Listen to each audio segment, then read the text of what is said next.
Most societies don't break when you expect them to. They hold. For years, sometimes decades, things appear stable. Economies function, institutions operate, and problems seem manageable. There are shocks, disruptions, and crises, but society absorbs them. It adjusts, adapts, and continues. And because it continues, it feels stable. Until it doesn't. At some point, something shifts. A society that appeared stable begins to unravel. What once felt manageable becomes difficult to control, and change, which had been slow and almost invisible, suddenly accelerates. So what changed? In this episode, we look at why societies can appear stable for long periods, and why that stability can be misleading. By the end, you'll understand why stability often hides fragility, and why change feels sudden, even when it has been building for years. What if stability itself is hiding fragility? In the previous episode, we explored how societies actually behave, how outcomes emerge from interaction, how systems react to themselves, and why cause and effect are not always proportional. But those dynamics don't just shape outcomes in the moment. They shape how societies behave over time. Because when economic, political, social, and technological systems interact, react, and adapt continuously, they don't simply remain stable. They evolve under pressure, and that pressure does not always show up immediately. At first, what you see is stability. From the outside, stability looks like strength. The system functions. Problems appear contained. Shocks occur. A financial crisis, a pandemic, a sudden spike in energy prices. But they are managed. Policies are introduced. Markets adjust. Institutions respond. There is movement, but no visible breakdown. And over time, this creates confidence. Because if society can absorb shocks, it must be strong. But that assumption is not always correct. Because what you are seeing is not necessarily strength, it is resilience. Resilience means society can absorb shocks.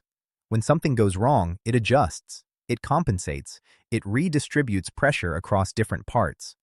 Problems that might have caused disruption are contained, delayed, or shifted.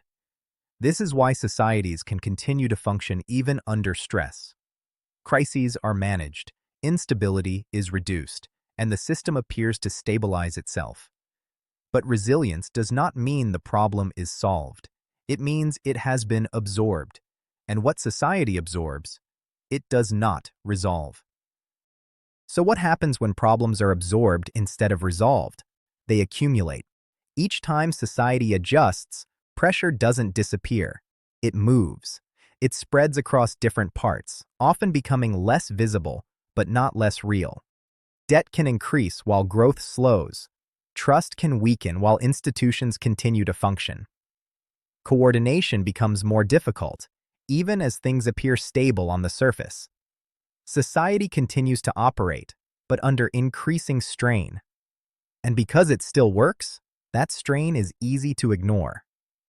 Over time, something else begins to change. As society absorbs more and more stress, it becomes more complex.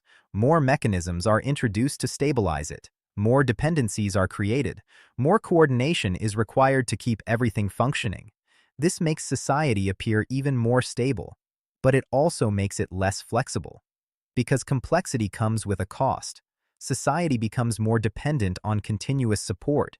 It becomes harder to adjust, and the margin for error becomes smaller. So while stability increases on the surface, fragility begins to build underneath. Fragility is not always visible. It doesn't look like collapse. It doesn't feel like crisis. It looks like stability that requires constant support. It looks like a society that still works, but only under specific conditions. A society that can absorb shocks, but only up to a point, and that point is not always clear. Because fragility doesn't mean the system has failed. It means society can no longer absorb stress the way it used to. So what happens when a society becomes more fragile? Small shocks begin to have larger effects. Events that would once have been absorbed now create disruption. Recovery becomes slower, adjustments become more difficult, and the system becomes more sensitive to change. But this doesn't always happen immediately, because for a long time society continues to hold, and that is where the illusion becomes strongest. The system looks stable, confidence increases, risks appear manageable, and because nothing has broken yet, it feels like nothing will. But beneath the surface, pressure continues to build. Society becomes most vulnerable when it appears most stable, because stability can hide fragility. This is why change often feels sudden.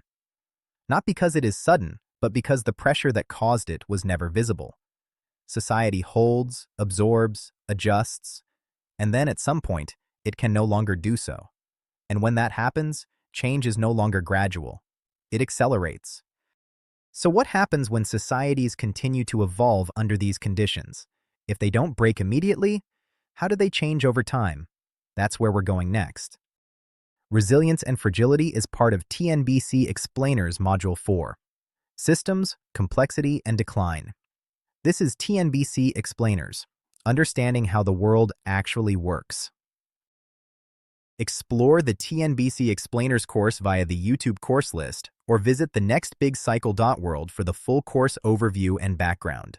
This is the next big cycle.